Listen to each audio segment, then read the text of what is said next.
Tonight's topic, what are angels? So I want to kind of take a look at this pretty broad topic, starting with a, though, pretty detailed biblical look. So look at the biblical foundation of how the idea of angels developed and how that basis then maybe had different flourishing or different further development in Abrahamic religions, in Islamo-Judeo-Christianity. So there is a widespread belief in angels in a current survey from this year, 2023. The Associated Press and the National Opinion Research Center found that 69% of Americans believe in angels, and so that is on par with the number of Americans who say in a survey anyway that they believe in heaven. And this kind of belief, or this percentage of belief, beats out belief in the devil. So only 56%, just a little bit of over a majority of Americans believe in the devil, who, as we're going to see, is actually an angel. But also things like astrology and reincarnation, which about a third of Americans say they believe in, or things like the idea that crystals contain energy and that sort of thing, which a little bit more people believe in, 42%. So what are these things, though, that people believe in? What are angels? And we have a lot of different possibilities, everything from this traditional form of the winged sort of androgynous figure, the statue here on the left from in Rome, from a bridge in Rome, to Hollywood's different variations, to the little cherubs that we have on Valentine's Day that are shooting little arrows at you, making you fall in love, which seem to be more derived from the Roman god Cupid than from anything in Christian mythology, but we'll look at all of that. So it's the Christmas season as we're giving this lecture, and there's a Christmas classic, It's a Wonderful Life. I think that's my dad's favorite movie, so I've seen it lots and lots of times when I'm visiting my family in the Christmas season. In this movie, heaven sends Clarence Oddbody, who says that he is a second-class rank angel, and Clarence actively intervenes in the main character of the movie, George Bailey's life. George, who has undergone so many reversals and thinks his life is not worth leading, is about to commit suicide, and Clarence Oddbody intervenes and is able to prevent that from happening.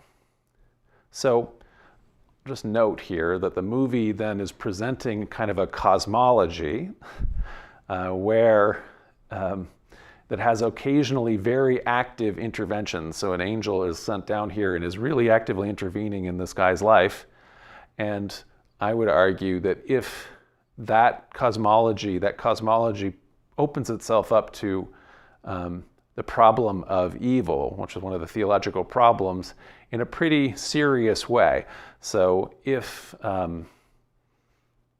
angels like Clarence here are coming and intervening very aggressively in order to prevent this bad thing from happening, in order to prevent this evil, why aren't angels intervening this aggressively to prevent all of the other suicides that happen or all of the other evils that happen in the world? So that's the problem of evil and the problem of active kinds of intervention like that.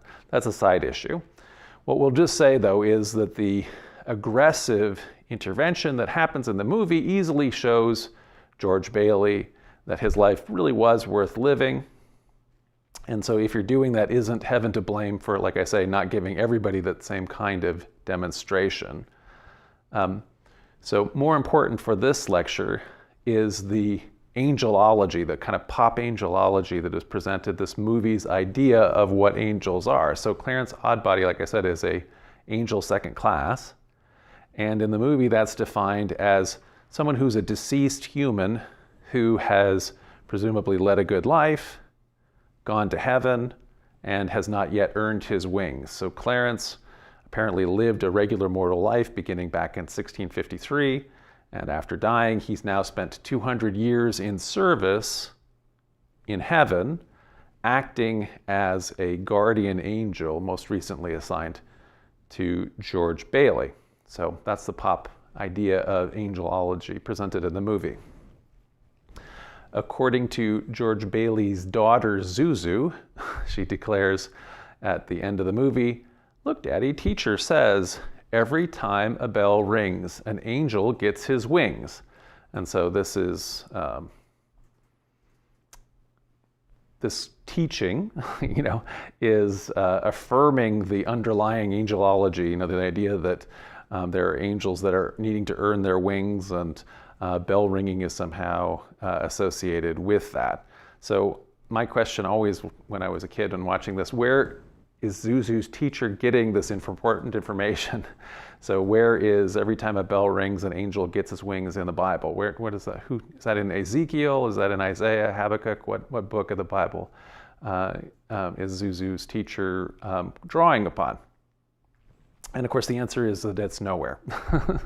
So that is not taken from the Bible. Biblical authors have multiple conceptions of angels, as we're going to see in our survey tonight. But nowhere does it suggest that angels are spirits of deceased humans, or that human afterlife is spent sort of temporally working on heavenly errands. So the idea that deceased spirits are still counting the years and are actively on heavenly errands, that doesn't, it's not biblical anyway. That can certainly be, it's certainly a pop tradition, and the idea that your dearly departed are able to serve as guardian angels is a cherished idea that some people have, but it isn't coming out of biblical tradition anyway. Another Christmas classic, which I think is less popular or less watched these days, but maybe you've seen, it's called The Bishop's Wife. It has an even stranger portrayal of an angel. Cary Grant here plays the angel Dudley, who is sent to help a bishop who is prayed because he's trying to raise money to build his cathedral. And heaven sends Dudley to sort of survey the situation and help out. And in a very odd turn of events of this sort of romantic comedy, Dudley the angel becomes romantically attracted to the bishop's wife, the wife of the bishop he's helping. So that's, like I said, kind of a strange angelic romantic comedy. And it makes me ask sort of, where in the Bible does it say that angels coming from heaven might become sexually attracted to human women? Well, the answer to that is it actually is in Genesis 6, chapter 6, verse 2. So this idea, unlike the idea of deceased people serving as guardian angels, this is actually found in the Bible. The book of Genesis, immediately prior to the Noah story, reads, "The sons of God saw that the daughters of humans were beautiful, and they married any of them that they chose." So we'll look at the whole passage, because it's important for the development of the idea of angels in the Bible, and also for another term here, the Nephilim, which are an interesting sort of mystery that lots of people get excited about because it's esoteric. So we read in Genesis, "When human beings began to increase in numbers on the earth and daughters were born to them, the sons of God saw that the daughters of humans were beautiful, and they married any of them they chose. Then the Lord said, 'My spirit will not contend with humans forever, for they are mortal. Their days will be 120 years. And so that may be in this little bit of an aside. This is what that particular biblical author behind Genesis sort of sets as a time limit for living life. Humans can't live longer than 120 years. They're mortal. So it continues, though, the passage, "The Nephilim were on the earth in those days and also afterward, when the sons of God went to the daughters of humans and had children by them. They, the Nephilim, were the heroes of old, men of renown. So from this passage's kind of brief description of the Nephilim, we can ascertain that the Nephilim are the offspring of human women and the sons of God. And we're presuming here that that means angels, although angels, the word angel is not present in this.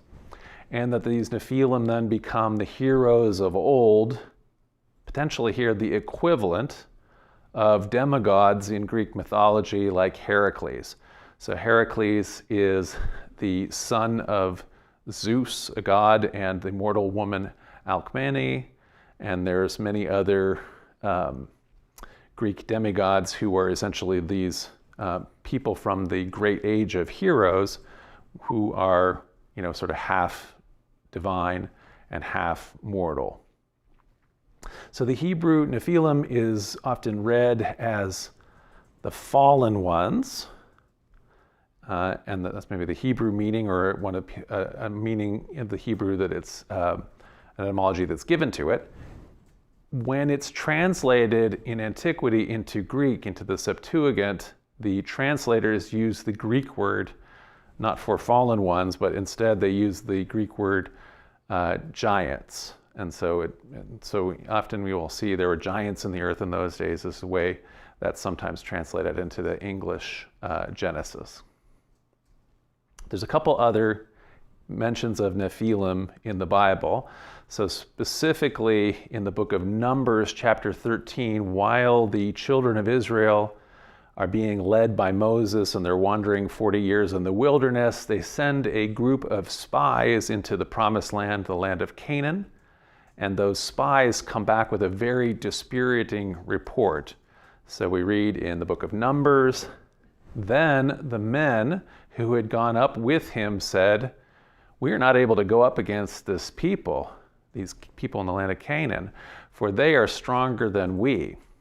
So they brought to the Israelites an unfavorable report of the land that they had spied out, saying, 'The land that we have gone through as spies is a land that devours its inhabitants, and all the people that we saw in it are of great size. There we saw the Nephilim. The Enochites come from the Nephilim. And to ourselves, we seemed like grasshoppers, and so we seemed to them.'" So Nephilim here are described as great size, and in fact, regular Israelites are like grasshoppers next to them. So these are not just giants, they're super big giants, people of great size. So while there's another biblical story about a giant, the giant Goliath, the only other passage mentioning Nephilim comes in Ezekiel, who is sort of talking at this point about fallen warriors of old. So again, this idea of intermixing either demigods, the heroic demigods like in the Greek sense, in the Greek mythology, like Hercules, and Theseus and Achilles and all of those guys, Jason. Or also, though, the other option mythologically again is giants, so more like the Titans, the giants who fight against the gods, and the gigantomachy in again Greek mythology perspective. So either way here, the passage from Genesis and the idea of Nephilim are the focus of lots and lots of later apocryphal and pseudepigraphic texts, like the Book of Enoch that we talked about, and we'll talk about a little bit more later in this lecture. So that's not really the focus of this, because we're looking at angels. These are hybrids between humans and the sons of God, who we're going to find are equated at some point here with angels. So what about the sons of God? So the phrase sons of God, which is Bene ha-Elohim, something like that. In other words, Bene, the sons of the gods. Elohim is plural anyway, but it's referred to the God here. Appears at least 6 additional times in the Bible. So we have 3 similar phrases anyway in the Psalms, and 3 versions of this in the book of Job. And there's also a place in the book of Daniel, which is written in part in Hebrew and in part in Aramaic. There is a part where we have the Aramaic equivalent bar Elohim, which is to say a son of the gods, where they're seeing walking around, I think in the fiery furnace, a fourth figure along with the three young men, the fourth figure who, it says, looks like a son of the gods, and so an angelic figure. So while most manuscripts of Deuteronomy 32:8 mention sons of Israel, some Dead Sea Scroll variants have a reading there, sons of God, as well. And so it's possible that in some cases there were more phrases of sons of God. In other words, this phrase appeared more in the earlier versions of the Bible, and this has been edited out, possibly. So let's look at the versions of this in the Psalms. So the book of Psalms is a compilation of about 150 religious hymns that are written in Hebrew. So although the anthology as we have it ascribes certain psalms to David, so it'll say, this is a psalm of David, current scholars reject that tradition. So that is not, no one, I think, credits that as a attribution. Rather, later authors who want to get their poem or the poem that they like, the hymn that they like, to have authority, it's given Davidic authority with it by adding that circumscription. So the component texts of the Psalms were composed over a large number of centuries, and some of them go back to the 9th century maybe, BCE, and those are really old. Some of them are more recent, so from the post-exilic period, the Second Temple period. And so as a result of that, some of the Psalms seem to preserve ideas from the earliest Israelite religion, which is interesting to us.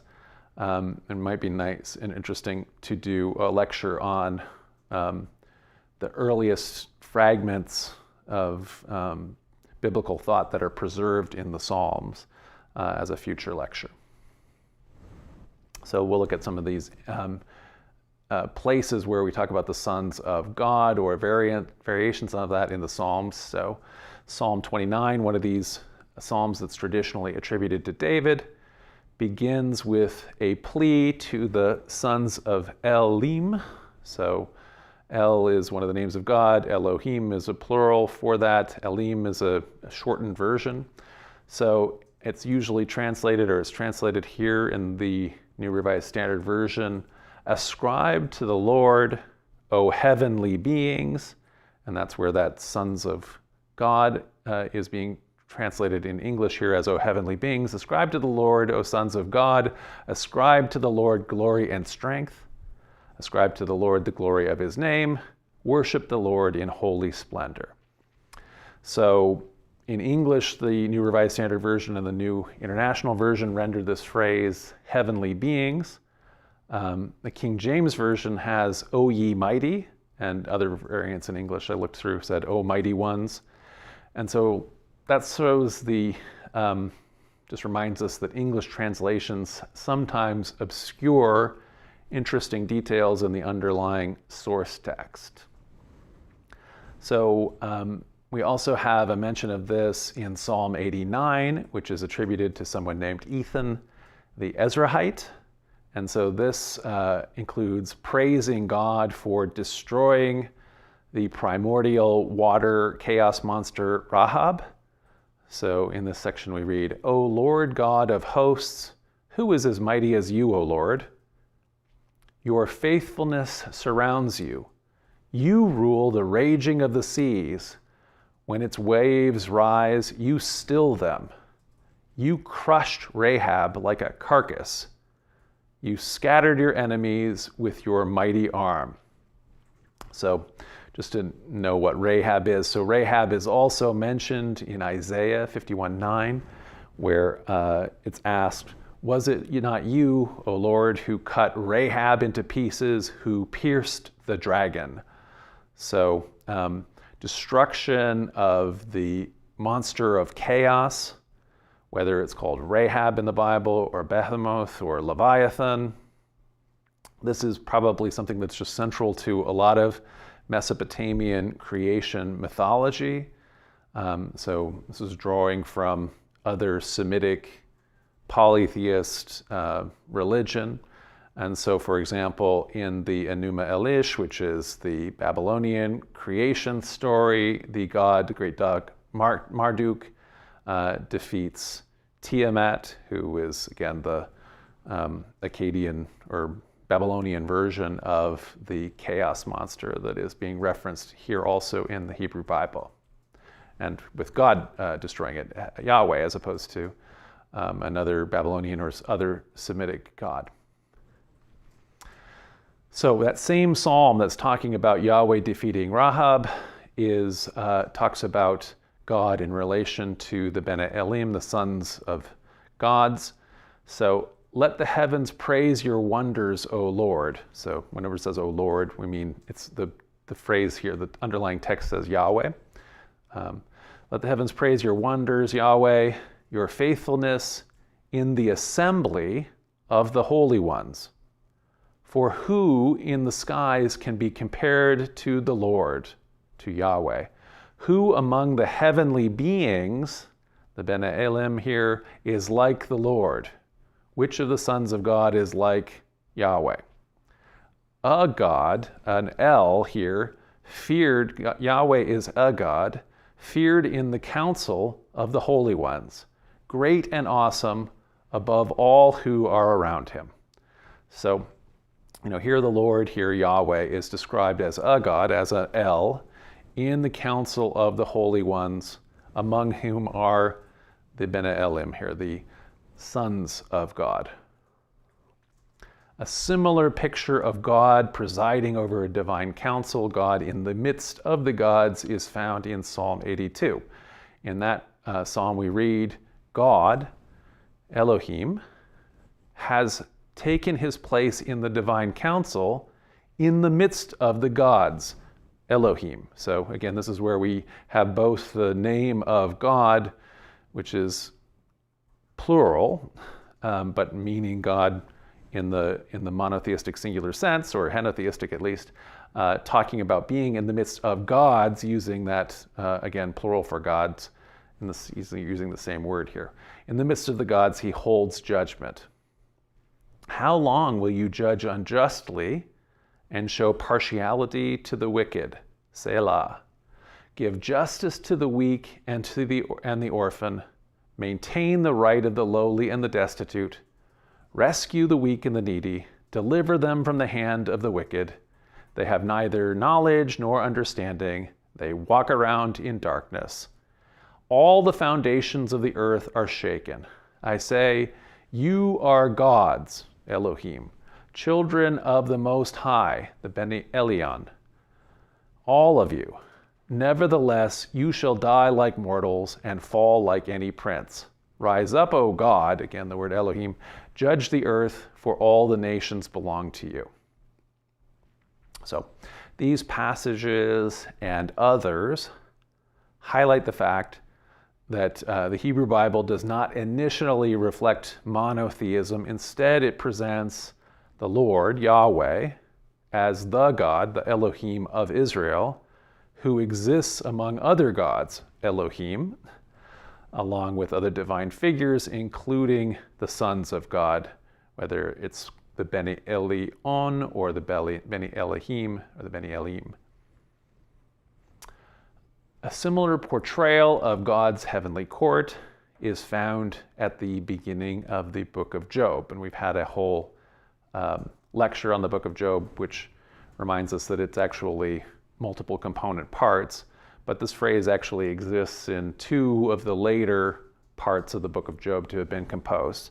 So one day, the heavenly beings, the Bene Ha-Elohim, the sons of God, come together to present themselves before the Lord, Yahweh, and the accuser, the Satan, also came among them. So Satan here is just a translation. I'm sorry, accuser is the accuser is the translation of Hasatan here.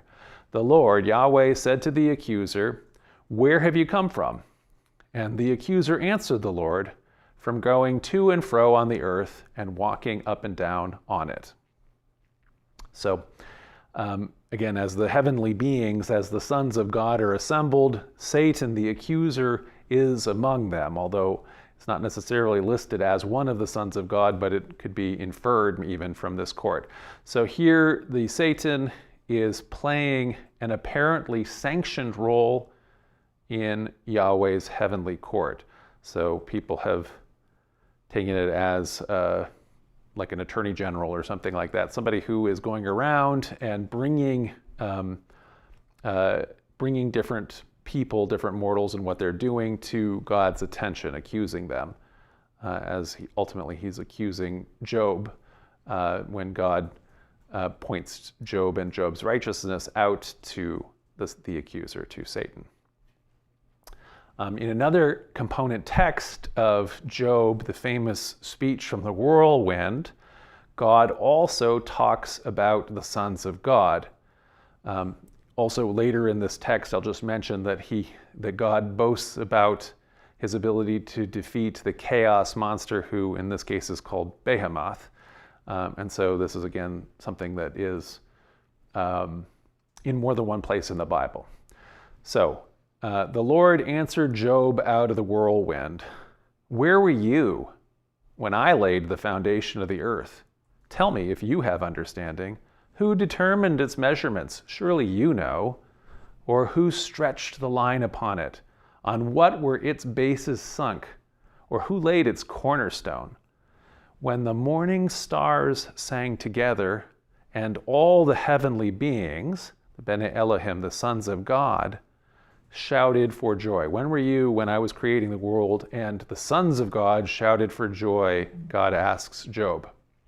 So while none of those cases is the sons of God or similar phrases are those paired with the word angel in the Hebrew Bible, they definitely portray God in relationship to a kind of heavenly court. In other words, while the Abrahamic religions develop into monotheism, there's nevertheless, in the biblical roots here in the Hebrew Bible, God interacting with other kinds of divine beings that are ultimately going to be understood as angels.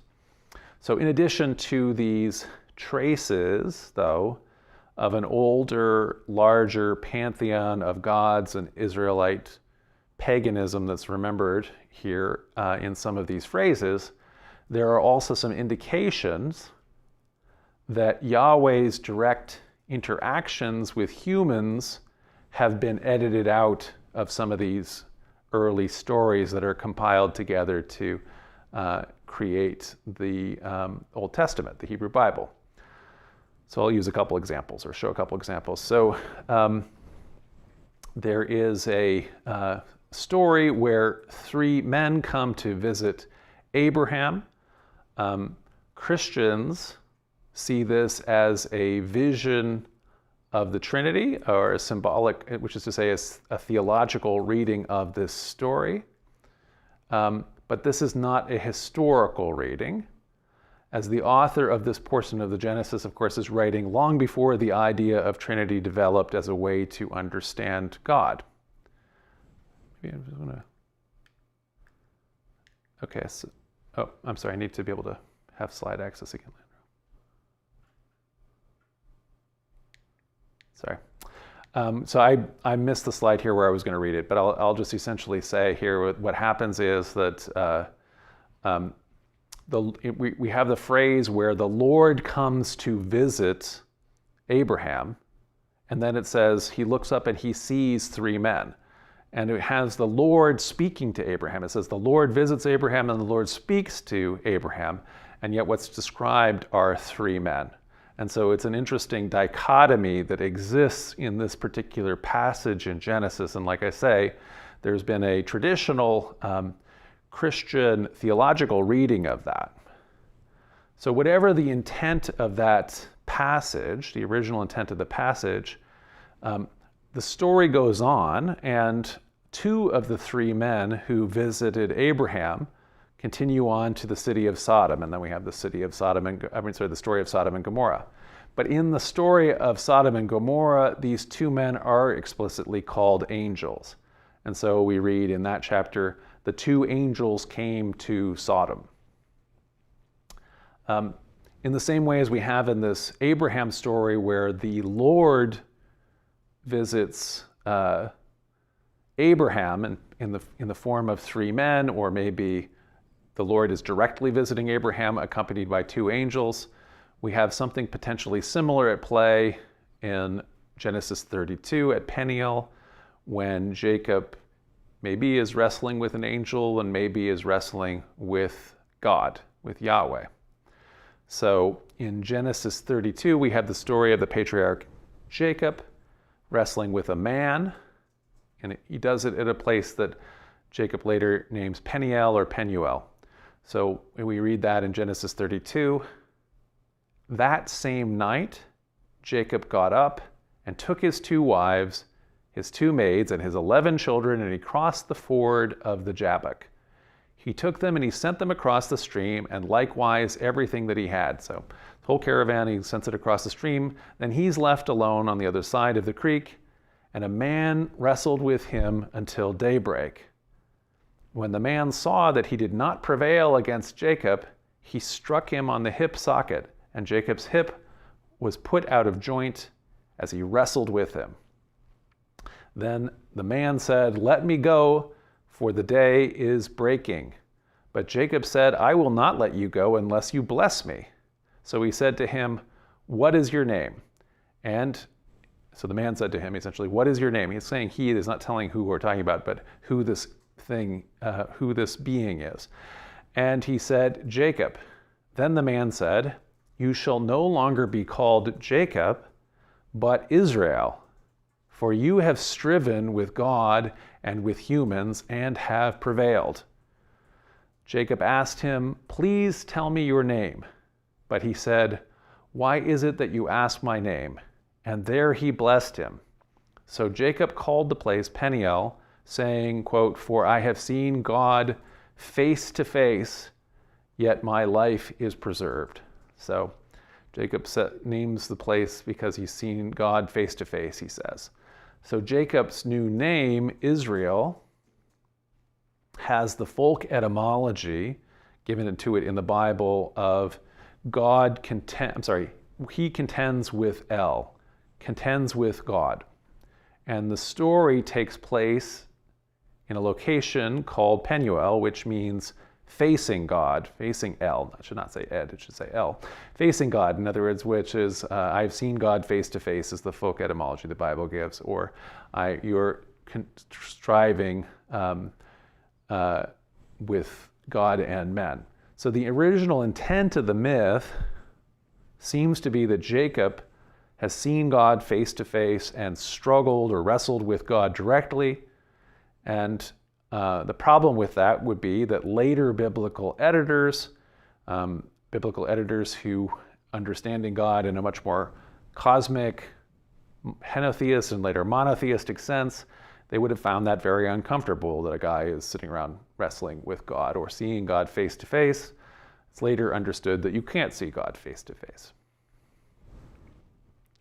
So, as Israelite prophets and priests developed their view of Yahweh as being beyond just a God among gods, the God of Israel, a little provincial God, into a much grander conception that Yahweh is in fact the sole God of the universe, God necessarily became ever more cosmic and remote.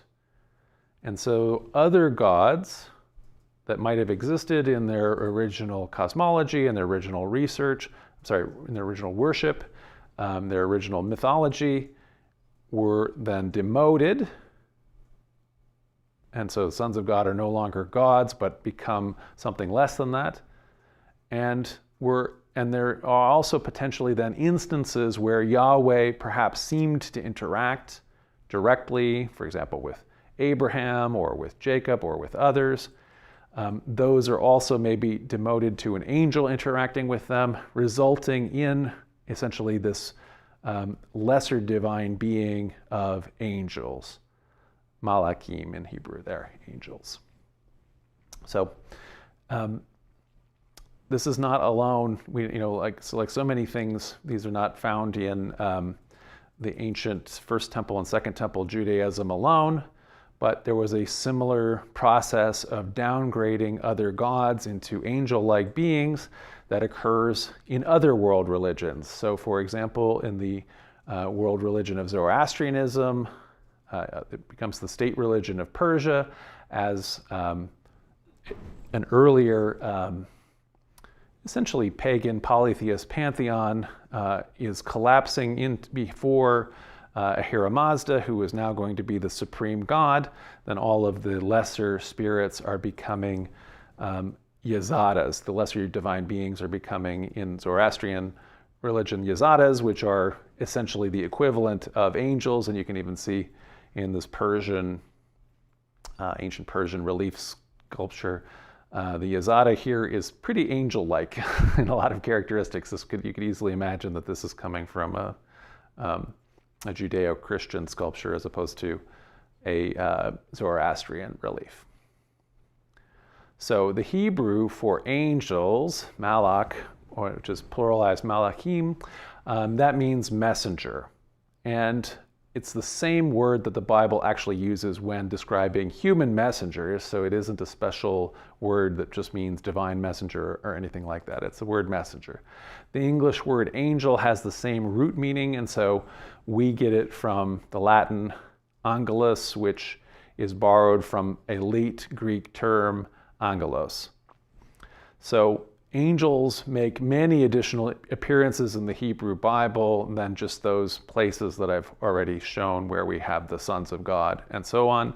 So an example is in Numbers 22, kind of a funny example, where the pagan, or not pagan, but anyway, the priest Balaam is riding on his donkey, and his donkey won't go forward despite him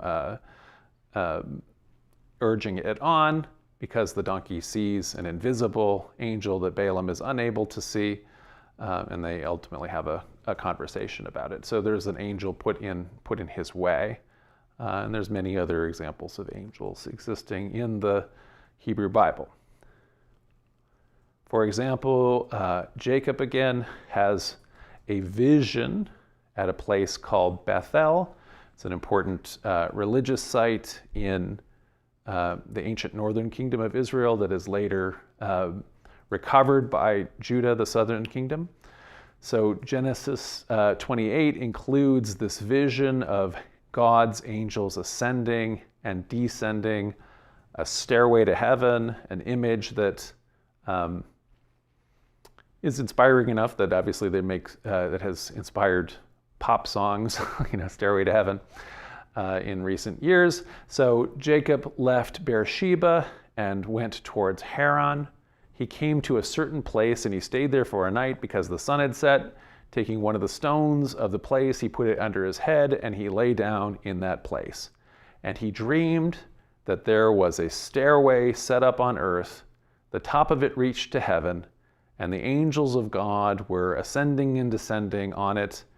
And the Lord stood beside him and said, I am the Lord, the God of Abraham your father, and the God of Isaac. So a vision of both God, but then also of a cosmology of how the earth is set up between heaven, and how part of the celestial operations involve angels ascending and descending. So in addition to the word malachim, the Hebrew Bible speaks of other kinds of angels, so cherubim and seraphim. So cherub may derive from the Akkadian word, caribou. So Akkadians are a Mesopotamian Semitic empire, which means to bless, and so the word cherub maybe means one who blesses. And so there's lots of examples of cherubim in the Hebrew Bible, including, for example, in the story of the Garden of Eden, after Adam and Eve are expelled from Eden, God places cherubim and a flaming sword at its gate in order to keep humanity, it says, away from the tree of life. The Bible also describes the Ark of the Covenant, the shrine that, according to the Bible anyway, the Israelites were carrying around with them and the wandering of the wilderness and afterwards. It's described as being decorated with cherubim, and this is an example of how that is imagined to look by Hollywood in the famous movie Raiders of the Lost Ark. Likewise, in this kind of a imagined cross-section of what Solomon's temple would look like on the inside, you can see kind of over on the left the little Ark of the Covenant there, and then the Ark of the Covenant is shown as being resting beneath the wings of two cherubim or statues of cherubim that exist, according to the biblical description anyway, within the Holy of Holies, within the Temple of Solomon. And so cherubim are therefore important as guardians. So they're guardians over the gate of Eden and also guardians over the shrine, the Ark of the Covenant, and also in the temple itself. So you can see here Babylonian winged guardians, which in this case are, they're sort of like bull sphinxes, but they're winged sphinxes, with bearded guardians. And so the ones that would have existed in Solomon's temple or might have existed in Solomon's temple might not have been too different from these winged guardians, although in this case these are maybe the body is like a bull instead of a lion, which sometimes there are Mesopotamian ones that also have lions' bodies as well. But divine, maybe it bulls, who knows. Anyway, divine guardians, these are images of ones that have survived from Babylonian temples. So in addition to cherubim, we also have seraphim mentioned in the Bible. That name means burning ones, and the word seraph is sometimes used biblically to refer to serpents, so poisonous snakes. So possibly because their venomous bite is seen as fiery, or it's just a conjecture for why that word is used that way. So when Isaiah, the prophet Isaiah, in chapter 6 of his book, talks about a vision of God's throne, he says, seraphs were in attendance above him. Each had 6 wings. With 2 they covered their faces, and with 2 they covered their feet, and with 2 they flew. So these are divine beings with 6 wings. At the left here is a relief of a 6-winged god that would predate the Isaiah passage. This is a relief that comes from Aram, which is to say what we now call Syria. So this related kingdom centered on Damascus, 6-winged god. So I want to talk now from that biblical basis to talking about the evolution of Jewish angelology from the First Temple period now into the Second Temple period. So whereas the First Temple period prophets generally pronounce the word of the Lord without an intermediary, so in some cases the word of God comes directly to them, they say, it becomes really a standard convention for prophets in the Second Temple period. That is to say, after 586, when the Persians conquer the Babylonian Empire and allow the exiles to return and rebuild the temple in Jerusalem, up until the year 70, when the Romans destroy that temple as it had been rebuilt by King Herod. So it becomes a standard convention for these later Second Temple period prophets to receive their visions through angels. So it's only, for example, in the last of the Old Testament books to be composed, one way towards, way into the Second Temple period, the book of Daniel, which was written sometime between 167 and 164 BC. It's only by then that we have a much more developed angelology in the Bible, and this is the only time in the Hebrew Bible that we have named angels, or it's the first time in the Hebrew Bible we have named angels, Michael and Gabriel. Well, it's the only time, and the ones that actually made it anyway into the canon of rabbinic Judaism. So look at a vision of that is described in the book of Daniel of the angel Gabriel. So we'll note we have done a whole lecture on the book of Daniel as a pious fraud, perhaps because the actual author here is writing centuries after the time when the historic Daniel, if there was a historic Daniel, would have lived. The text is pseudepigrapha, which means somebody like who's pretending to be somebody they're not. So we had a whole lecture on Pseudo-Dionysius the Areopagite. When it says here, I Daniel, it really means I Pseudo-Daniel, I the guy who's pretending to be Daniel. In any event here, the text describes a vision of the angel Gabriel in glory, the kind of vision that really fits well into the later Second Temple period apocalyptic visions. So we read in the book of Daniel, at that time I, Daniel, had been mourning for 3 weeks. I had eaten no rich food, no meat or wine. No meat or wine had entered my mouth, and I had not anointed myself at all for the full 3 weeks. So he's in a period of mourning and fasting and that sort of thing. On the 24th day of the first month, as I was standing on the bank of the great river, that is the Tigris, I looked up and I saw a man clothed in linen with a belt of gold from Uphaz around his waist. His body was like beryl, his face like lightning, his eyes like flaming torches, his arms and legs like the gleam of burnished bronze, and the sound of his words like the roar of a multitude. I, Daniel, alone saw the vision. The people who were with me did not see the vision, though a great trembling fell upon them, and they fled and hid themselves. So I was left alone to see this great vision. My strength left me, and my complexion grew deathly pale, and I retained no strength. When I heard the sound of his words, I fell into a trance, face to the ground, but then a hand touched me and roused me to my hands and knees. So this is a spiritual vision seen by the prophet alone. The other people who are around him feel the angelic presence, but their eyes are not open to see this glorious vision. They're spiritual eyes.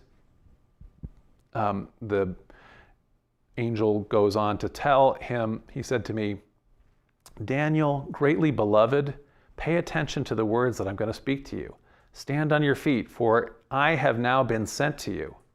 So while he was speaking this word to me, I stood up trembling. He said to me, do not fear, Daniel, for from the first day that you set your mind to gain understanding and to humble yourself before your God, your words have been heard, and I have come because of your words. So this whole time period when you've been fasting and everything like that, we heard you and we've been coming here to answer. But he explains, the prince of the kingdom of Persia opposed me 21 days. And so this is a really interesting angelology. So in the book of Daniel, Persia, non-Jewish nation, has its own patron prince. In other words, there is an angel for Persia who is able to delay Gabriel from coming and meeting an Israelite prophet. Because presumably the patron has agenda of promoting Persia and Persians instead of Israelites. So the angel Gabriel goes on and explains, so Michael, one of the chief princes, came to help me, and I left him there with the prince of the kingdom of Persia. So Michael's taken care of the angel who's in charge of Persia for me, and so I have been able to come to help you understand what is to happen to your people at the end of days. For there is a further vision for those days. So while he was speaking these words to me, I turned my face toward the ground and I was speechless. Yeah, that's an interesting, I was pretty interested to hear that too. Anyway, so Gabriel goes on to help Daniel interpret his visions, and when he's through interpreting, Gabriel states, now I must return to fight against the prince of Persia, the Persian angel, and when I am through with him, the prince of Greece will come. So he's predicting the coming of Alexander, who will be watched over by the angel of the Greeks. So after Michael and Gabriel, who are mentioned in the book of Daniel, the only other angel that is named in a biblical text is Raphael, who appears in the book of Tobit, which is actually only in some people's Bibles. So it is from the deuterocanonical texts, or which is what the Orthodox and Catholics call it, or the Apocrypha, which is what the Protestants call it. So the book of Tobit was written, again, in the Second Temple period, in the 3rd or 2nd centuries BC. It's part of the Septuagint, so it was translated, it was part of the Hebrew canon that is translated into Greek and therefore made it into the Catholic and Orthodox Bibles, but is not part of the Protestant canon or the canon of Rabbinic Judaism, which did not draw from the Septuagint. So as a result of having, though, these 3 named angels, Michael, Raphael, and Gabriel, they together are frequently included anyway in Christian depictions of archangels. And we have that here in an icon where there's actually an icon of angels holding an icon of Christ. So if we go into the book of Tobit, in response to prayers by a man named Tobit, who is a old Israelite who has gone blind, from the tribe of Naphtali, so one of the lost 10 tribes, who has been living in exile in Assyria ever since the lost 10 tribes were taken into Assyria. God sends the angel Raphael, who guides Tobit's son, Tobias, on a journey. And really the book is almost like a ancient romance novel. So the young man, we read, it says, the young man Tobias went out, and the angel, Raphael, went with him. And their dog came out with him and went along with them. And I just mentioned that is interesting because dogs are unclean animals for the Hebrew Mosaic law. And so there's no other positive portrayal of a dog or a dog character in the Old Testament. And so I just point that out because there's so many dog lovers now, but dogs don't get a lot of love in the Bible, except the book of Tobit. So they both, the angel and Tobias, journeyed along, and when the first night overtook them, they camped by the Tigris River. Then the young man went down to wash his feet in the Tigris River, and a large fish leaped out of the water and tried to swallow the young man's foot, and he cried out. But the angel said to the young man, "Catch hold of the fish and hang on to it." So the young man grasped the fish and drew it up on the land. Then the angel said to him, "Cut open the fish and take out its gall, heart, and liver. Keep them with you, but throw away the intestines. For its gall, heart, and liver are useful as medicine." So the journey goes on. They travel to Ecbatana in Persia, where they meet one of Tobias's kinsmen, an Israelite named Raguel, who has a daughter named Sarah. So the angel Raphael urges Tobias to marry Sarah because his father Tobit had counseled that he's got to go and find a relative to marry rather than marrying foreigners here in foreign lands where they're living. Nevertheless, Tobias is pretty leery. He's worried about marrying Sarah because he's heard something. And so Tobias says in answer to Raphael, "Azariah, my brother, I have heard that Sarah here already has been married to 7 husbands, and they died in the bridal chamber. On the night they went into her, they would die. And I've heard them, some say that a demon kills them. It doesn't harm her, but it kills anyone who desires to approach her. So now, since I'm the only son my father has, I'm afraid that I may die and bring my father's and mother's lives down to their graves, grieving for me, and they have no other son to bury them." So Tobias here is pretty scared of marrying this cousin of his because he's going to die, but he puts it into the the pious form of he's worried for his parents, that there won't have any other sons to help bury them and so forth. I'm gonna blow my nose here.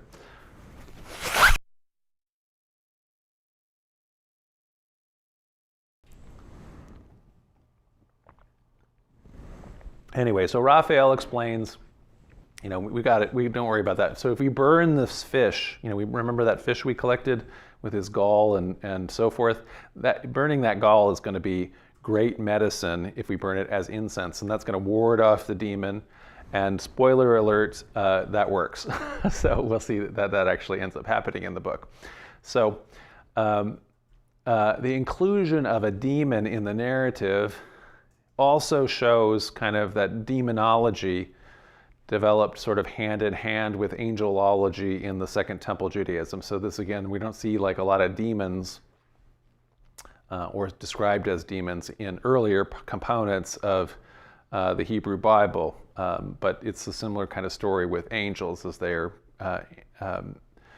becoming much more developed in the overall cosmology. So anyway, at the end of the story of Tobit, the same fish medicine proves efficacious at healing Tobit's blindness. And so as a result of this narrative in Tobit, Christians later came to see the archangel Raphael as a patron of travelers, since he helped Tobias along in his travels, but also of the blind, healing the blind, physicians, nurses, other medical workers, and things of that kind. So those then are our three named biblical archangels, pictured here with their attributes, left to right, Raphael, Michael, and Gabriel.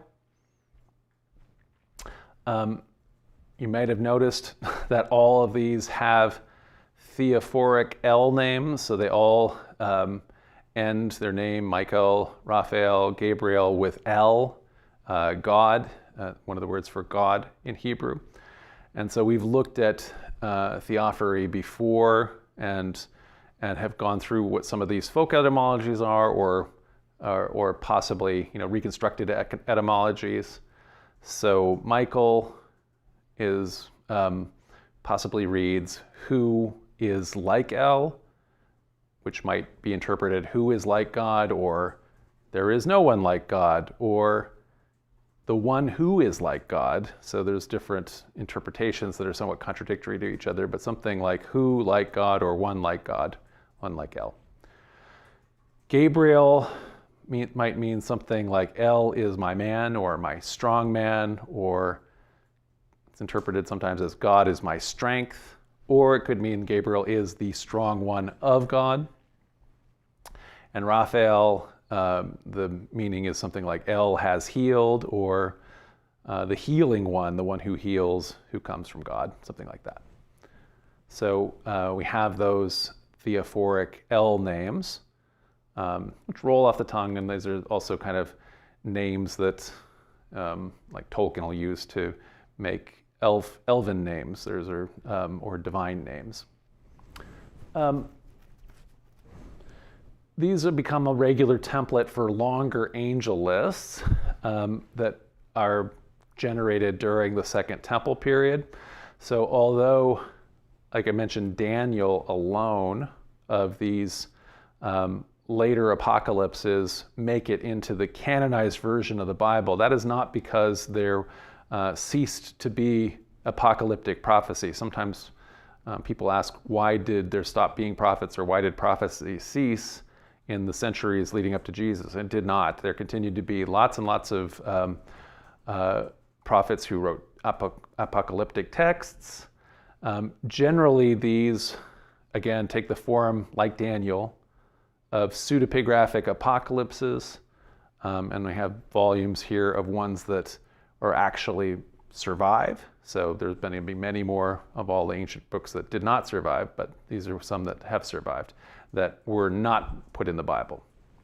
So of these, the most important is probably the book of First Enoch, which is to say the Ethiopic Book of Enoch, the book that actually did make it part of the Ethiopian Bible, if nobody else's Bible.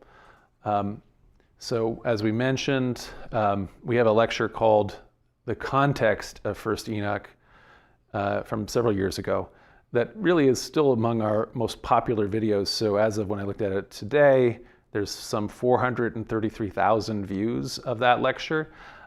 Primarily, though, what we're doing is discussing that in its context, explaining where that book came from, and there's not anywhere near as much about the contents. And so that's why next month we're going to go back and look at it in a lot more detail, where we look at the contents. I'm not going to spend too much time looking at it here, but essentially, like so many of our other texts that we find, the Book of Enoch as we have it right now is actually a composite of multiple texts, some of which are a lot earlier than others. So there might be some, like the Book of the Watchers and some of the astronomical writings, that might be from the 4th or 3rd century BC. And then there's stuff that is written a century later, like the Book of the Epistle of Enoch. And then finally, books like the Book of Similitudes or the Book of the Dream Vision are written much later, maybe even the Similitudes might even, people postulate, even in well into the Christian era. We'll look at that in more detail next month.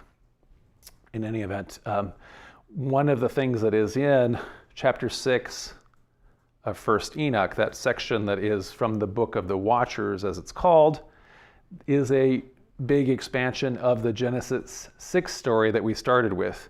That story where the sons of God saw that the daughters of men were beautiful and they took wives.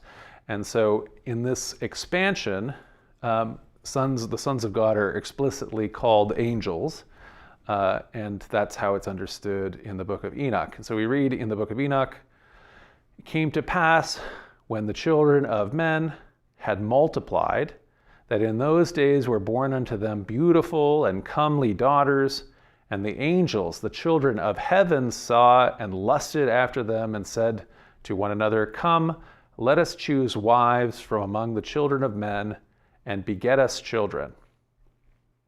And Semjaza, who was their leader, said to them, I fear you will not indeed agree to this deed, and I alone shall have to pay the penalty of a great sin. And they all answered him and said, Let us all swear an oath, and all bind ourselves by mutual imprecations not to abandon this plan, but to do this thing. Then they all swear together and bound themselves by mutual imprecations upon it. And they were in all 200, who descended in the days of Jared, the antediluvian patriarch, on the summit of Mount Hermon. And so then we get a bunch of the names of who the fallen angels are. And so these are the names of their leaders: Sam-Elazaz, their leader; Eracleb,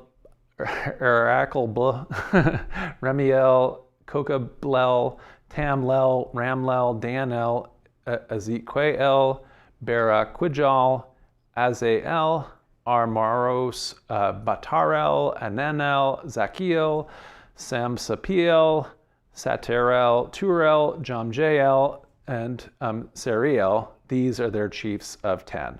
So you can see anyway, not every single one of those is an El name, but there's a bunch of El names that are being used even then for angels who become fallen angels. Anyway, and all others together with them took unto themselves wives, and each chose one for himself, each for himself one. And they began to go in unto them and to defile themselves with them, and they taught them charms and enchantments, and the cutting of roots, and made them acquainted with plants. And they, the women then, the human women, became pregnant, and they bare great giants, whose height was 300 cubits. So that's the same measurement that's given for the length of Noah's Ark, 300 cubits, so maybe as much as 450 feet or so. Who consumed all the acquisitions of men. So you can imagine these giants are eating everything up. When the men could no longer sustain them, make enough food for the giants to eat, the giants turned against them and devoured mankind. So now we have Nephilim here, are enormous man-eating giants in the Book of Enoch. This is also the beginning of civilization, which is seemingly a corruption of the innocent era. So the different fallen angels here. Azazel taught men to make swords and knives and shields and breastplates, and made known to them the metals of the earth and the art of working them, and also bracelets and ornaments, and of the use of antimony, and the beautifying of the eyelids, and all kinds of costly stones and coloring tinctures. Samjaza taught enchantments and root cuttings. Armaros, the resolving of enchantments. Barakajal taught astrology. Kokabel, the constellations. Ezekiel, the knowledge of the clouds. Araquiel, the signs of the earth. Shamsiel, the signs of the sun. Sariel, the course of the moon. So all of these natural sciences that are also related to astrology and also sorcery, enchantment, and that kind of thing, magic. So in the midst of all of this, because of the warfare that results from learning about weaponry and the fact that the giants are eating everybody, humankind cries out to heaven, and that gets the attention of the archangels. So we read that they are in the Book of Enoch. Then Michael, Uriel, Raphael, and Gabriel looked down from heaven and saw much blood being shed upon the earth, and all the lawlessness that was being wrought upon the earth. So as we notice here in that passage, we have our three named biblical archangels, Michael, Raphael, and Gabriel, but we have a fourth name, Uriel. And so since 4 is also one of the magic numbers, so the numbers of the cardinal directions, the number of the elements and other symbols, Christian angelology often focuses on 4 archangels. And when it does, because of the prominence of it here in Book of Enoch, Uriel is usually the 4th name that comes with the 4th archangel. And so the frequent associations that we have with 4 archangels, Michael, Gabriel, Raphael, and Uriel, are north, west, east, and south. So they're the angels of the north. They're the ones that are presiding over the cardinal directions. Same thing, the elements, Michael over fire, Gabriel water, Raphael air, Uriel earth, times of the day, and so forth. There's more, lots more stuff about archangels and also demons and so on in the Book of Enoch, but I'll just list that chapter 20 has 3 more archangels for a total of 7. That gets us to another magic symbolic number, 7. So we read in Enoch chapter 20, these are the names of the holy angels who watch. Uriel, one of the holy angels, who is over the world and over Tartarus. Raphael, one of the holy angels, who is over the spirits of men. Raguel, one of the holy angels, who takes vengeance on the world of the luminaries. Michael, one of the holy angels, to wit, he that is set over the blessed part of mankind and over chaos. Sarachiel, one of the holy angels, who is set over the spirits who sin in the spirit. Gabriel, one of the holy angels, who is over paradise and the serpents and the cherubim. Remiel, one of the holy angels, whom God set over those who rise. So there are many additional long lists of angels of demons, both from the rest of the book of 1st Enoch that we'll talk about in that lecture, the additional books of Enoch. So we had a lecture on the book of 2nd Enoch, which has a lot more angelology in it, and other Second Temple period texts. Among the other named angels, I think maybe Metatron is probably the most famous name. Metatron figures into modern Hollywood movies and things like that as well, but was also thought about in Judeo-Islamic and Christian traditions in history. There's an illustration here of Metatron from a 14th century Islamic text, and so the same angelology obviously also continues in Islam.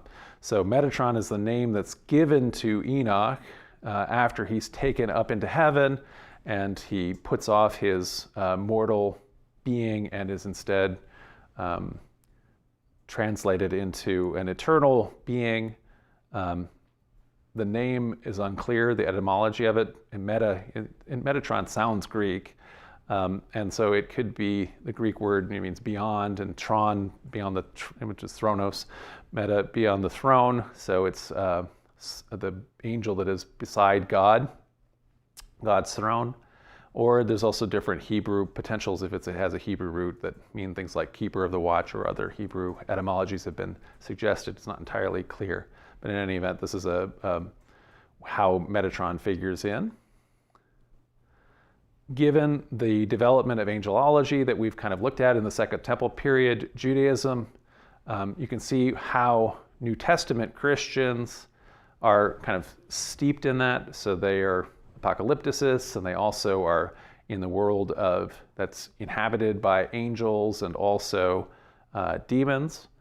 And so Jesus is exorcising demons, and different angels, including archangels, are figuring their way into New Testament narratives, including, for example, here in the Christmas season, the Nativity story as told in the Gospel of Luke. The well-known named Archangel Gabriel appears as a character who is heaven's herald and who comes to announce the birth of the Messiah to his mother, Mary.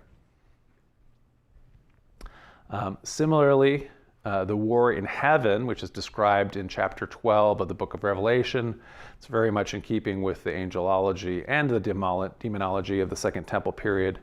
We read in Revelation chapter 12, verses 7-8, that Michael and his angels fought against the dragon, and the dragon and his angels fought back, and they were defeated, and there was no longer any place for them in heaven. And the chapter goes on to explicitly say that the dragon is Satan, the devil. So he equates all of those cosmic figures together as now a cosmic devil, more akin, as happens, as evolves in the Second Temple period, with kind of the Zoroastrian idea of a cosmic force of evil than the earlier version of Satan that was found in the court of God in the book of Job, for example. All right, so while we have largely focused on, I think, kind of anthropomorphic portrayals of angels, so we've been seeing angels visualized as more or less androgynous human beings with wings, or in some cases as, in the cases of cherubim and seraphim, other kinds of kind of creatures, winged creatures. And we also have anthropomorphized them by giving them regular names. A lot of us are named things like Raphael or Michael especially, or Gabriel. Their conceptual utility, I'm going to argue, like that of the gods in old paganism and polytheism, the conceptual utility was more important to ancient and medieval people as kind of the way that they explained the invisible forces that governed the universe. So that had always been understood in the old religions as, the gods embodied certain concepts like love or lightning or disease or fertility, and in some ways you could tell stories, you could name those, and you could anthropomorphize those, you could visualize those as a being, a god, but it was also, they also meant the thing or the concept or the force. And now that we have developed world religions, now that there's been developed monotheism or philosophical monotheism, as was developing in the Greek philosophy, these intermediate forces are just simply redefined as either not being gods, or in the Judeo-Christian sense, as becoming angels. So thus, for Christians, Jews, and Muslims, as well as Zoroastrians, angels took on the role of divine emanations from the Creator in various cosmologies based on Greek natural philosophy, science. So this could still be, in the pagan version of the same, it could still be gods. So wisdom could be a god. Now wisdom is seen as, in the case of wisdom anyway, as a hypostasis or an additional person of God, but in some cases other aspects or other divine ideas are going to be viewed as being angels. And so, for example, the workings of the universe and the governing of the celestial spheres is now not understood as being individual gods that are running around, but rather there is one prime mover God who is in control of obedient forces, angels, who are causing the whole system to work. And so in the Christian, medieval Christian view of that same, you can see pictured are angels that are kind of turning the cranks that are making the whole cosmos actually rotate. God is moving the angels, and the angels are causing the extra levels of it. God is the source, the prime mover, but a prime mover even suggests that there are secondary movers that are also a causation. So Christian philosophers and theologians are envisioning a hierarchy of angels, which is to say unseen forces that are the mechanisms through which God is the font of continual creation, the unseen movers of the cosmos. So we saw this really detailed in the work of the 5th to 6th century Christian Neoplatonists, Pseudo-Dionysius the Areopagite, that we had a lecture on just a couple weeks ago. Dionysius produced a 9-fold rank of angels in his celestial hierarchy that is still referenced today. So the closest angels to the throne of God are the seraphim, the cherubim, and the cherubim and the thrones. In the outer layer are the dominions, virtues, and powers. And finally, the lowest layer closest to humans are the principalities, archangels, and angels. So this elaborate structure is not just made to create like a whole rank of a anthropomorphized angelic army, but rather it's understood as a way of understanding natural philosophy, science, essentially, from the antiquity and the Middle Ages, the idea of the Neoplatonic understanding of the ongoing forces, unseen forces of the cosmos. So we saw as a picture of that this continued to be taught even into churches or depicted in churches. So for example, at the ceiling of the baptistry in Florence, there's a mosaic, and the mosaic actually has depictions of and labels for those same tiers. So the lowest tier, farthest from God here, are the archangels, angels, and principalities. Next are the dominions, powers, and virtues. And then the closest to God are the thrones, cherubim, and seraphim. And we also have that same picture or depiction of heaven portrayed in this 15th century painting, which if you look closely, there's the 3 major rows, but each of those has a subset of 3 rows of Dionysian angels within each of those. So angels then in the Middle Ages also became thought experiments for philosophical questions.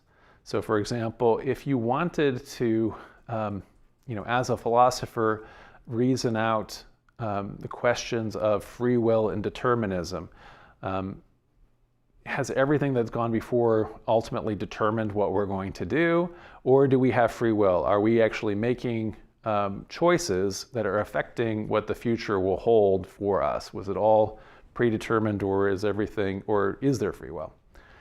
The medieval philosopher Anselm of Canterbury, who actually also served as the Archbishop of Canterbury at the end of the 11th century, the beginning of the 12th century, was a brilliant guy.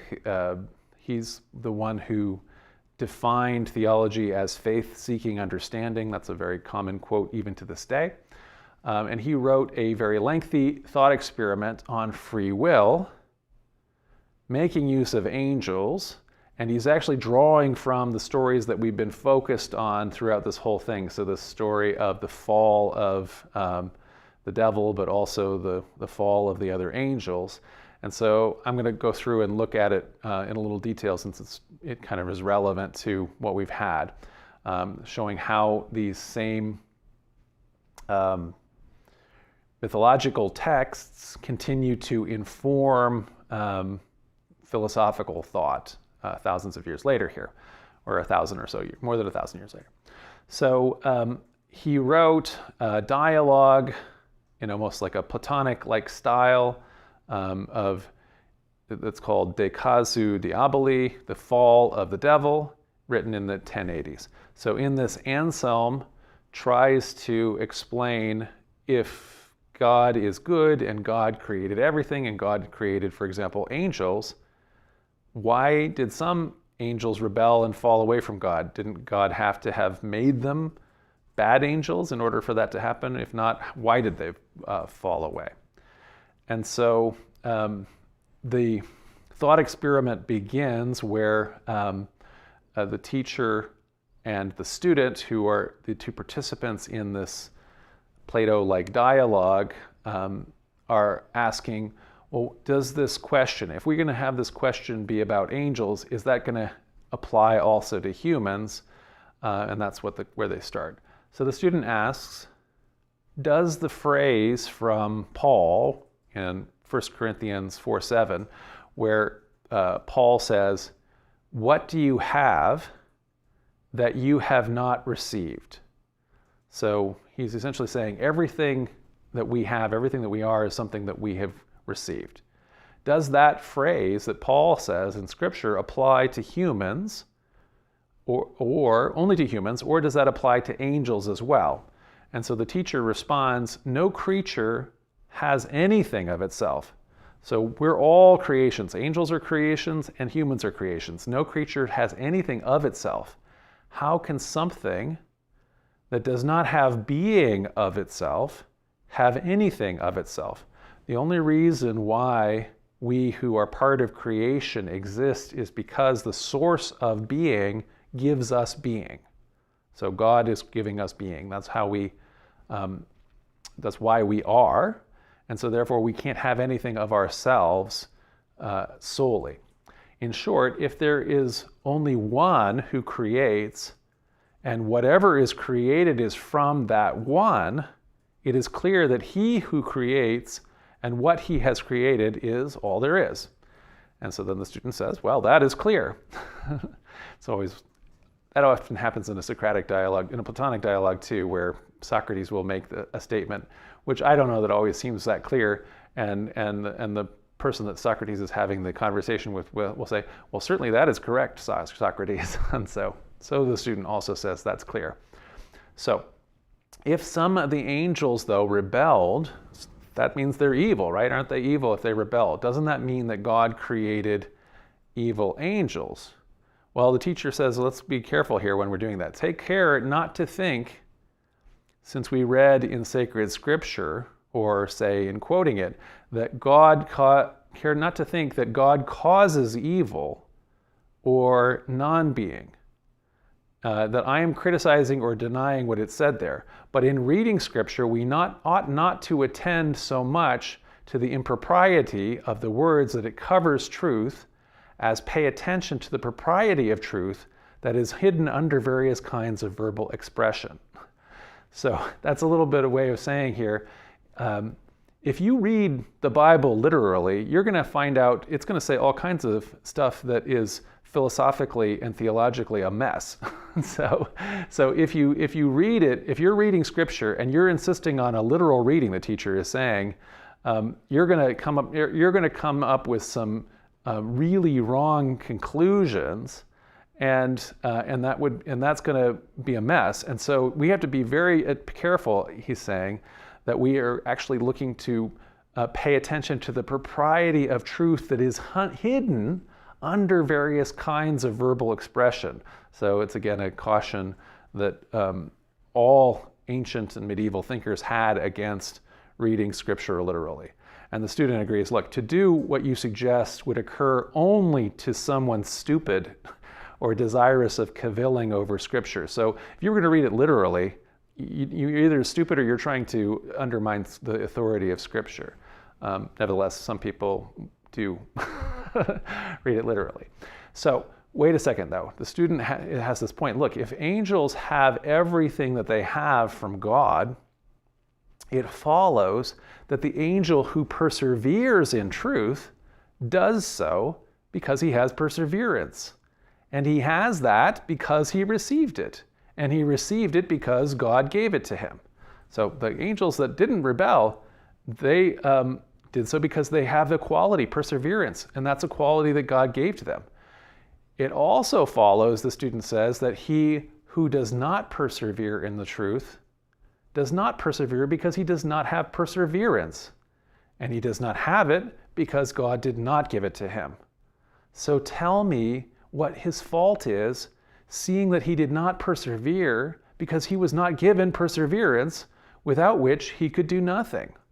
I am in fact certain, unless I misunderstand, that the devil could only justly be damned by him who is supremely just and could not be justly damned if the fault was not his. So if God didn't give the devil perseverance and then he failed to persevere, is it really his fault for failing to persevere? It's really the fault of God for not giving him perseverance, right? So is God guilty of the problem of evil? So we'll point out here that the devil, as we've said, is understood by Anselm in this exercise to be one of these fallen angels created by God. And so, again, given that God made him and all his qualities, isn't God ultimately responsible for making him the way he turned out? And if so, how can it be just for him to be damned? You know, the devil here can be saying, God made me this way. And so even if we're going to get out of this, let's say, biblical and religious environment, there's still the question, are we merely the products of our genes and our environment? If that's the case, this is still an open question, free will versus determinism, how can we be held responsible for our crimes? How can we justly be punished if we aren't responsible? So the student goes on and questions how Anselm is going to resolve the Theodicy. So a Theodicy is an argument for why God is not evil. So the student asks, if the good angel received perseverance because God gave it to him, then the bad angel did not receive it because God did not give it to him. The teacher says, wait a second, that doesn't follow. It can be the case that something's not being received is not explained by the fact that it was not given, even though the giving is always the cause of the receiving. All right, so he's a bunch of double negatives there. So something not being received is not explained by the fact that it was not given, even though the giving is always the cause of the receiving. So the student says, well, if you want to say that God did not give him the gift of perseverance because he did not receive it, I ask you why he does not take it.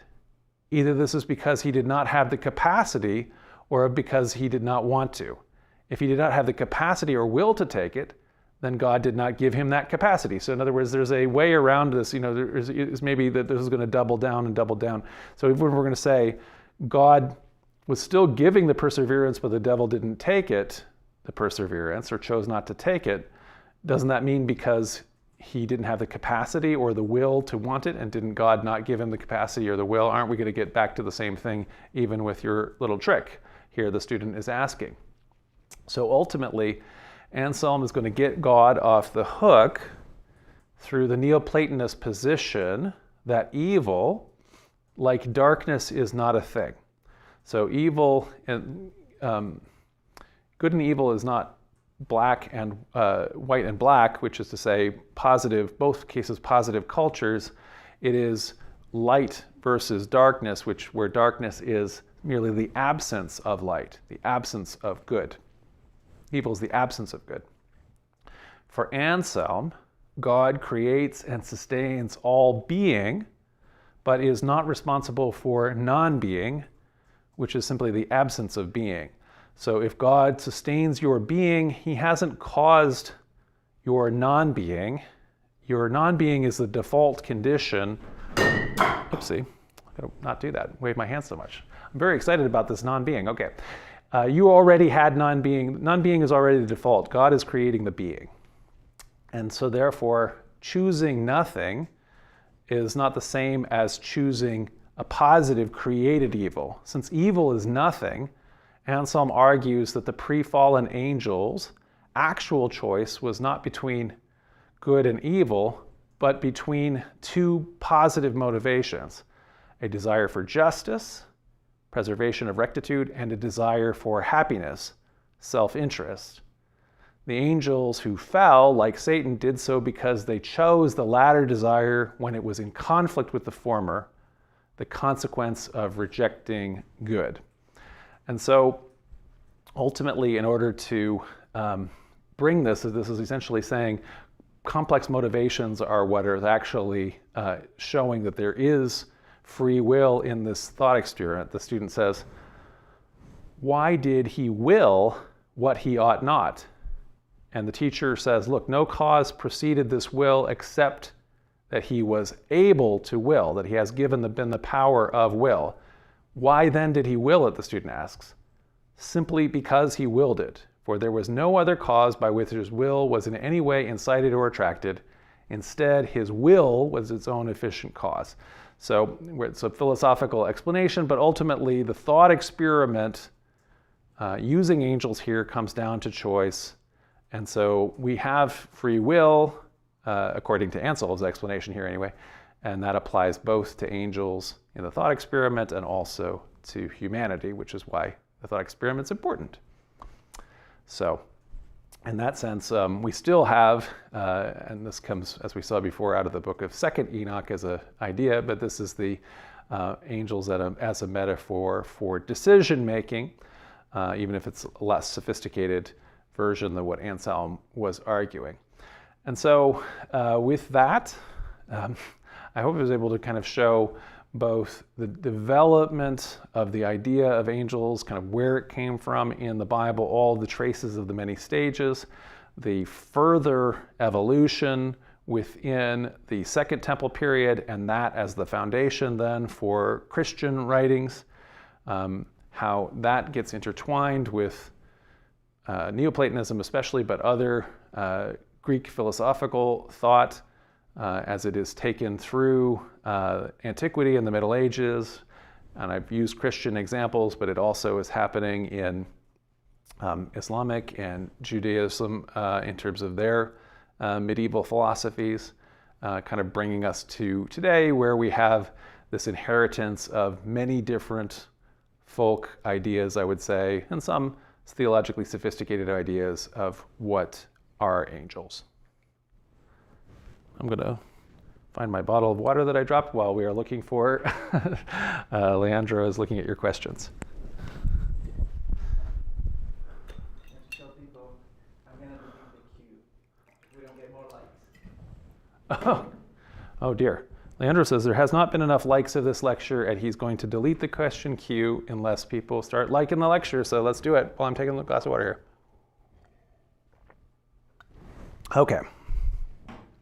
So I want to thank people for your support and donations. So thanks to Daryl Scott and Anna Gold and Michael Rogers and Dave Anderson and Andre Freer and Corhill, who asks, do we know which angels used to be gods, i.e. is the Prince of Persia supposed to be Ahura Mazda, and what about the most famous ones, Michael, Gabriel, etc.?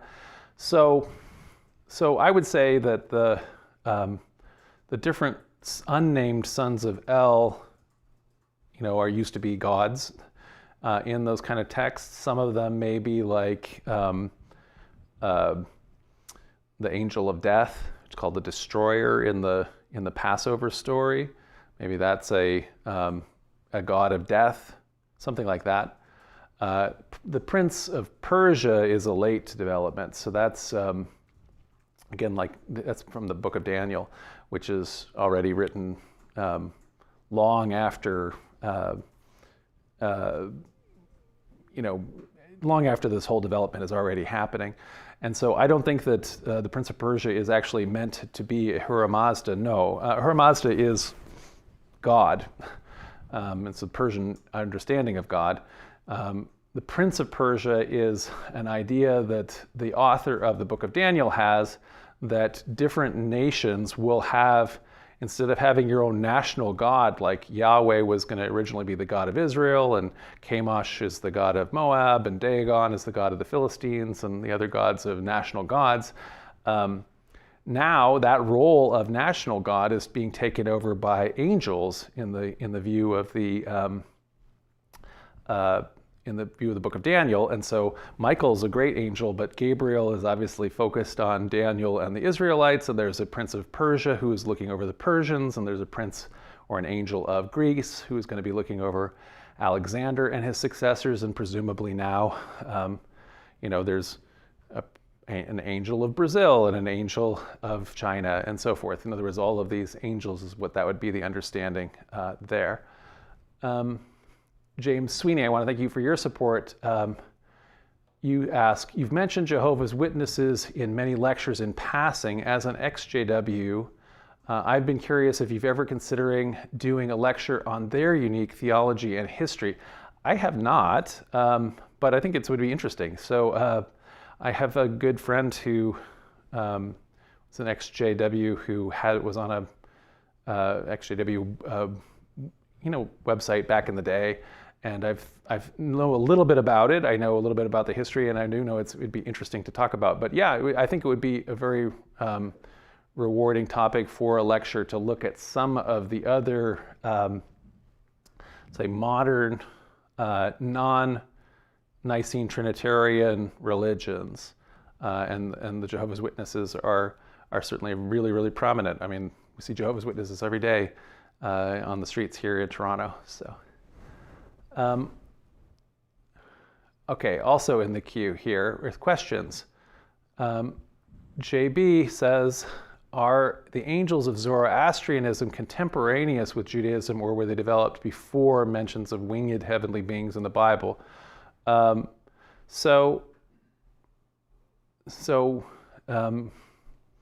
Depends on which ones, and so I would say that in this case,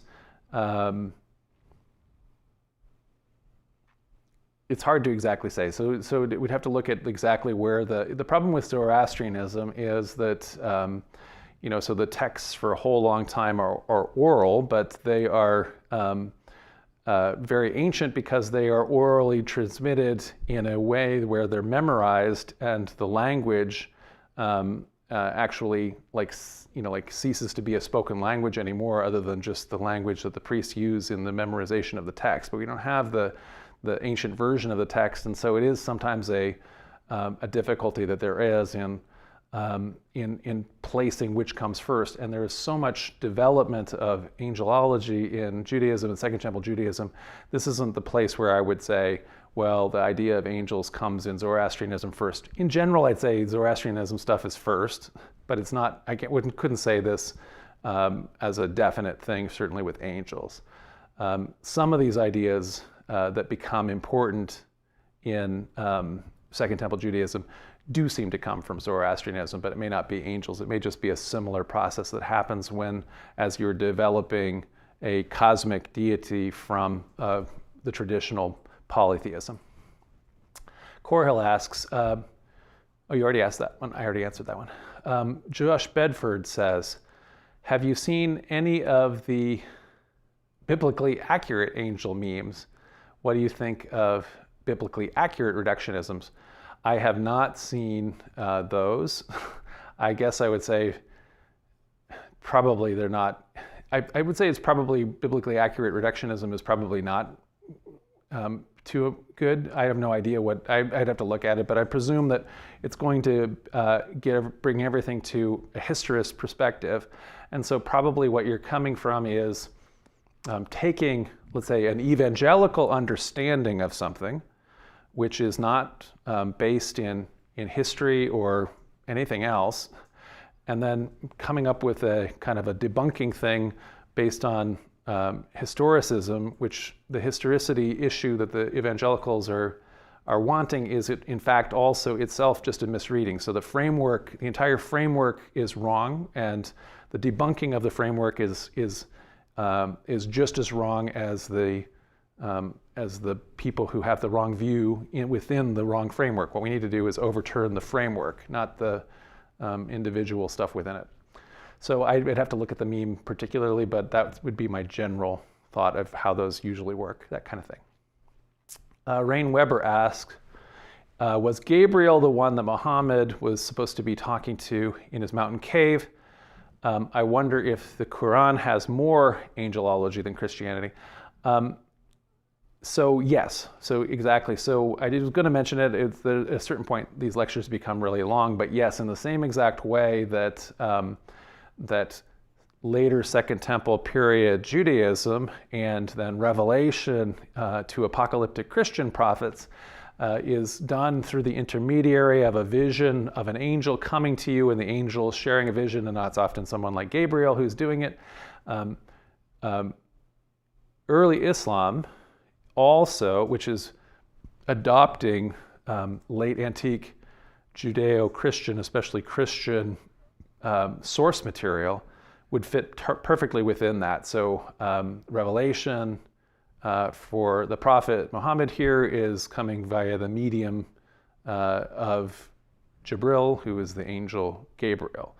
Although it's not explicitly said to be the case, I think in the Quran it is said so in some of the hadith, I think. But in any event, yes, so I would say so.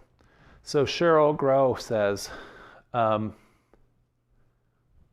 the Doctrine and Covenants within the Latter-day Saint tradition refers to the priest's duties and angel ministries.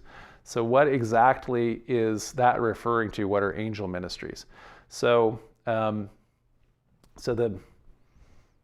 a biblical phrase, about ministering of angels or the ministering angels, and so that gets latched onto in this, and so.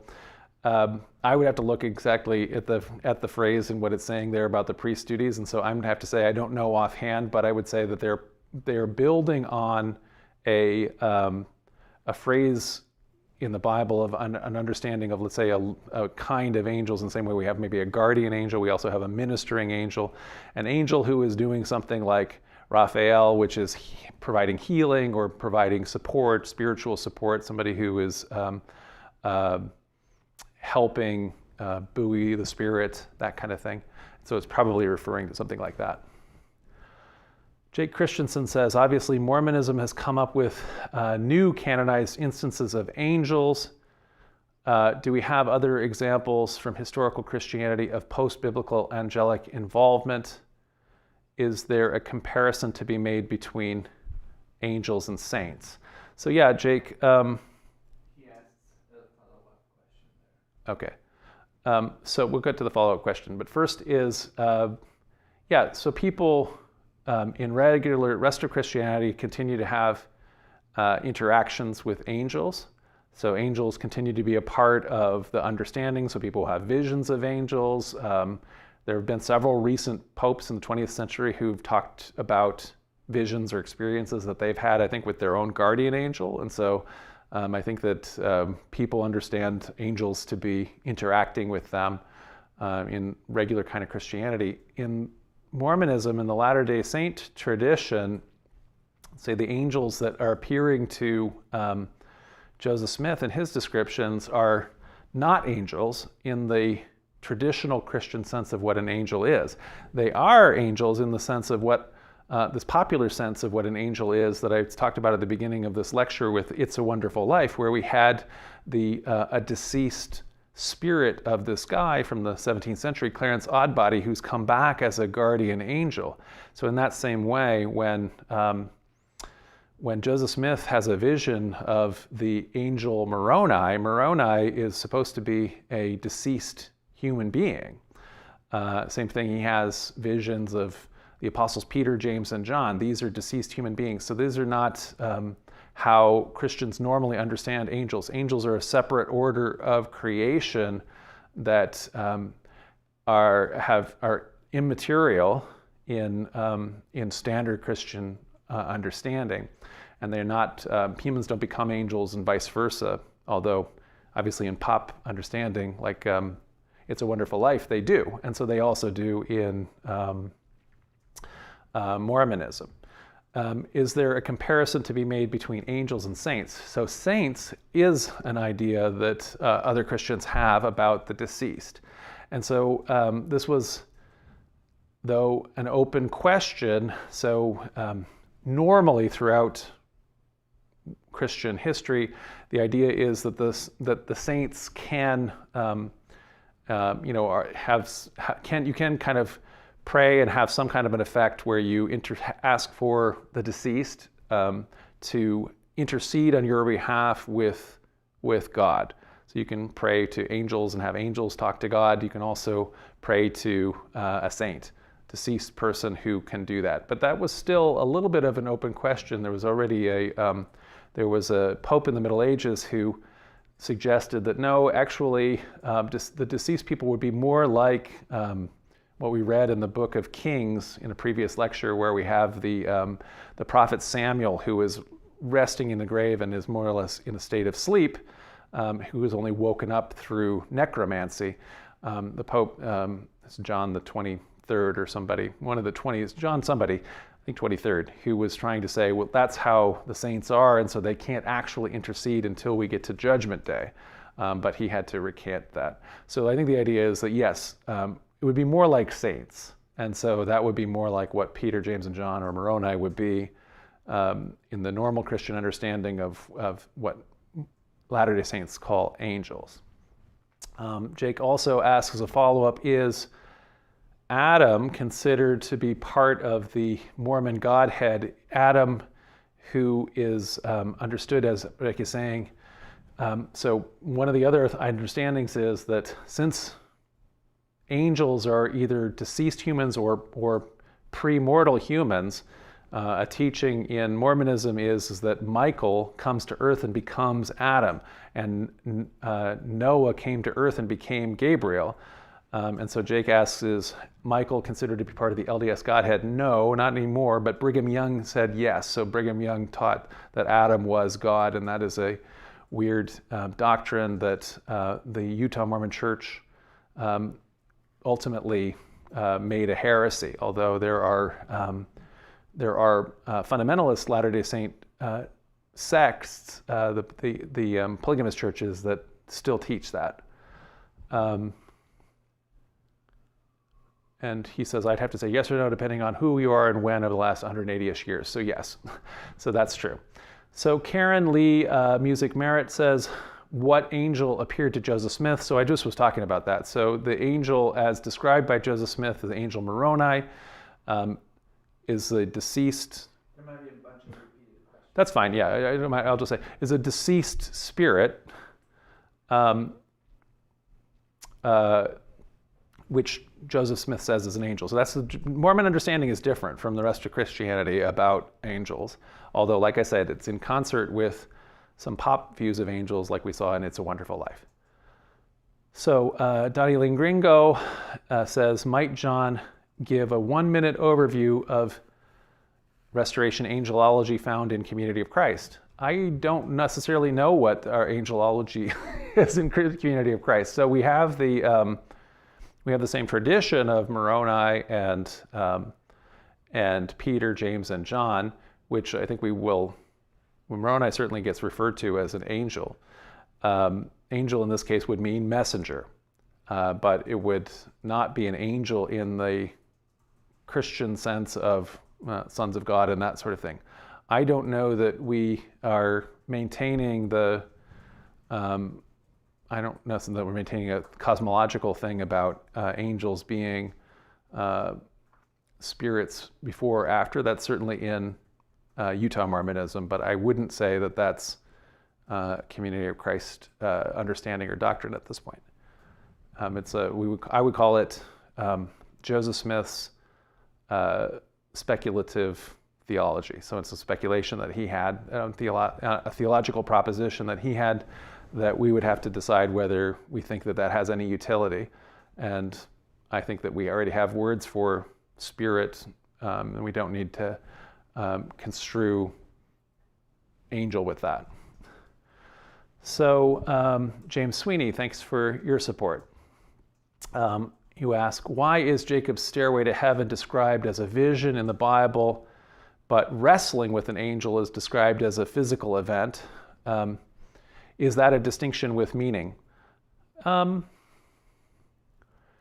So, physical events that happen in the Bible are mythological or literary. And so those are, when we're talking about Jacob, doesn't have any historicity. This is a figure of legend or myth, sacred story that the early authors of, early Israelite authors in the end of the First Temple period, is at the earliest, are combining together into what becomes the Torah.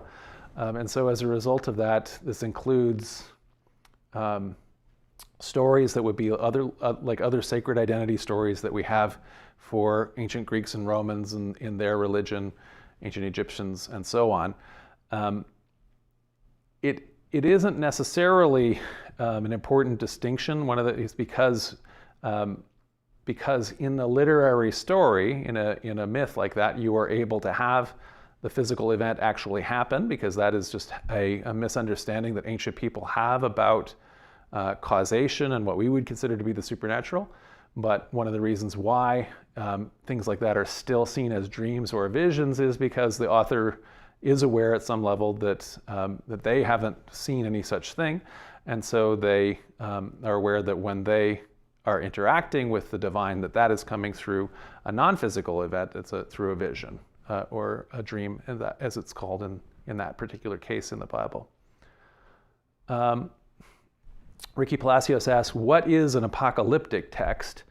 So apocalypse just means revelation. It just means something that is revealed. So, but usually speaking, when I'm talking about an apocalyptic text, it's the kind of revelations that are being had at the end of the Second Temple period, where the prophecies are under the influence of, I'd say, under the influence of Zoroastrian ideas of the end of a coming end of the world, and justice being ended, death being ended, and having a new world rise that will be created that will be free of death and injustice. And so that's what I usually mean when I'm talking about an apocalyptic text. And so when those are, a lot of those are written by apocalyptic prophets who are very, very serious literalists who actually believe that such a thing is going to happen in the physical world at a future moment in history. And a lot of the readers of them also find that.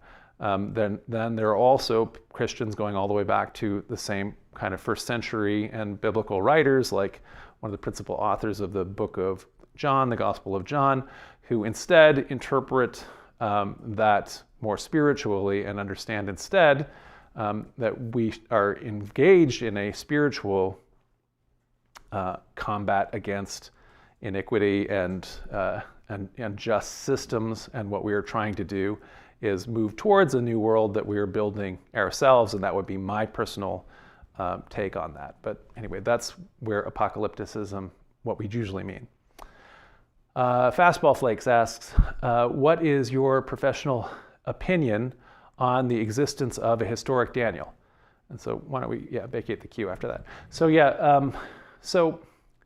so it would be the case of, so there is I think there's a name Daniel that exists outside in another text of the Bible that implies that Daniel is a legendary figure, so it might be a figure that we know the name of and has that actual name. But none of the stories told about Daniel in the Book of Daniel have historicity. None of the predictions and visions and things like that. Those are all dated to the time period when the text of Daniel is written. So it's the kind of thing where there might have been a guy named Daniel in history, but it's not a historic figure in the way that the book has it. In the same way, there might have been a guy named Arthur, but he didn't do all the things that are in the King Arthur legends. Looking for that historical figure isn't particularly relevant to the thing that's important to us, which is the literary text, which is not historical. Nadav Kravitz says, is Paul's view of the afterlife something like superangelification? He says, do ye not know that we shall judge angels? Also, what Jesus says in Mark 12:25 seems to support that. For when people rise from the dead, they neither marry nor are given in marriage, but are like angels in heaven.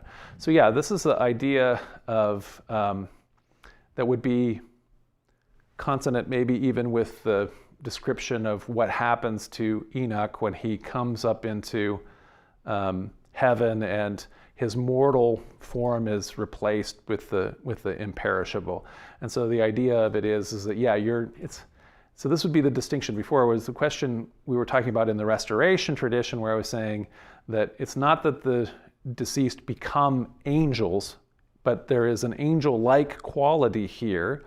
And maybe, like you say, you're like angels in the sense like in this teaching that you're neither married nor given in marriage, because that is a temporal thing, and instead you're an eternal being that is not living temporally. And so you're angel-like or even God-like, but that it's still different from being an angel, which is this created being that does not never had a mortal existence. So Rowan Wagner asks, doesn't the name Lucifer mean angel of light? It means bearer of light. So it means light bearer, and Lucifer is specifically referring to the morning star, and so that gets equated with Satan and the devil. It becomes a name that gets applied to the character, the composite character that becomes the devil, but it's initially a god. So Venus is the Roman version of Lucifer, the light bearer, which is to say the morning star, the evening star. That's where that name is referring to, the bearer of light, the star that appears in the morning and then light comes afterwards.